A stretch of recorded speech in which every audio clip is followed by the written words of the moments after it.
Okey, Assalamualaikum dan salam sejahtera. Okey, kat depan saya ni ada Harley Davidson Road Glide. Tak silap saya nama dia. Okey, so customer ni daripada Bangi. Okey, so kedatangan dia hari ni untuk pasang spotlight. Okey, spotlight dia jenis macam ni lah. Okey, so dia mesej saya 2 pagi. Nasib baik saya tak tidur lagi, hampir nak tidur. So bila saya tengok keadaan motor ni, bracket dia pakai lain. Okey, so apa yang dibagi dekat spotlight ni punya bracket, dia tak muat tau nak masuk ke sini tau. So ada bracket tambahan. So tadi customer pun nasib baik jumpa. So untuk bracket ni saja harga dia RM40 Okay. So ni brand Kiwi tau untuk bracket ni. So memang bracket dia padu tau. Kena dengan harga dia RM40 tu. Okay. So kalau kata model apa Road Glide ni nak pakai, nak pasang kat sini, elok cari bracket ni. Spotlight tak kisahlah brand apa pun. So saya pun selidik kat spotlight ni asalnya untuk 4x4. Saya tengok malam tadi. Okay. So untuk kedudukan paling cantik dekat motor Harley Davidson ni, Road Glide ni dekat sini lah. So untuk ruang kat sini pun memang ngam-ngam sikit je ni. Tak banyak bracket boleh masuk. Okay. So kalau tengok dekat sini, skru semua tak kena. Okay. So nanti kita tengok. Untuk wiring saya tak ada masalah.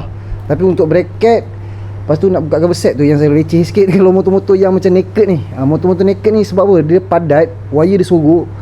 So itu saja. Kalau motor macam cup ke skuter ke apa, dia senang sebab dia dalam cover set. Okay.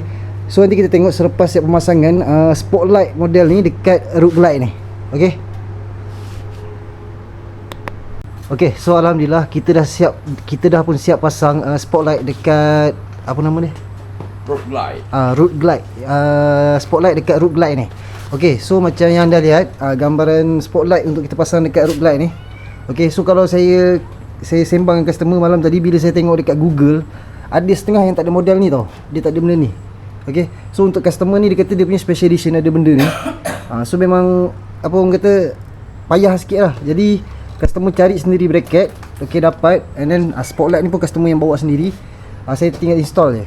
Okey, pemasangan dengan saya memang kita tak ada curi current, tak ada potong wire. So customer sendiri tengok dan saya terangkan tadi apa masalah bila kita potong dan kita curi current. Okey. So kita tengok jap, saya tunjuk switch dia sikit ke depan ni. Okey.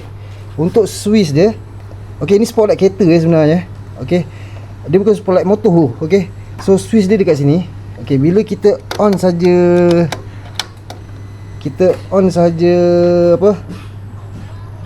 switch dan kita onkan spotlight, okey, lampu dia akan menyala kat sini. Okey. So ini gambaran daripada depan untuk spotlight yang customer ni pilih.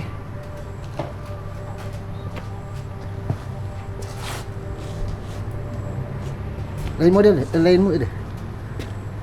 Okey, dia ada bentuk X. Okey, kalau boleh tengok kat sini dia ada X tau. Okey. Ini kira macam fog lamp lah. Okey. Day running light. Dia ada X. Selain tu dia ada apa lagi, Yang? Selain tu? Ya, color tu.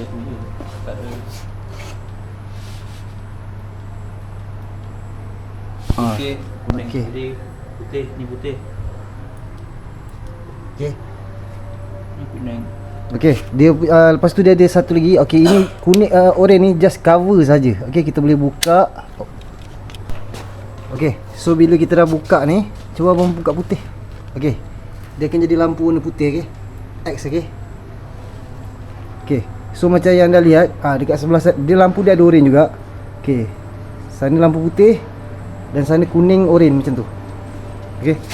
So boleh buat bergaya dan dia boleh jadikan daylight dan dia boleh buat spotlight. Okey. So kalau nak standard dari kuning, dia ada cover, pasang ni balik je saja. Tapi dia tak ada warna putih lah. Okey. Okey, itu saja untuk Harley Davidson Road Glide ni. Okey. So spotlight ni saja yang di-install. So tadi dia ada cakap dia mungkin nak pasang satu lagi dekat atas ni ataupun sini. So nanti tengok lah. Sebab untuk pasang wiring dia agak compact. Untuk motor-motor yang jenis naked, jenis macam ni memang compact lah. Nak masuk wire memang susah, leceh. Okey, so itu saja. So kepada anda di luar sana yang berminat nak pasang apa-apa aksesori, boleh terus call ataupun WhatsApp saya dekat nombor yang tertera. Okey, ciao.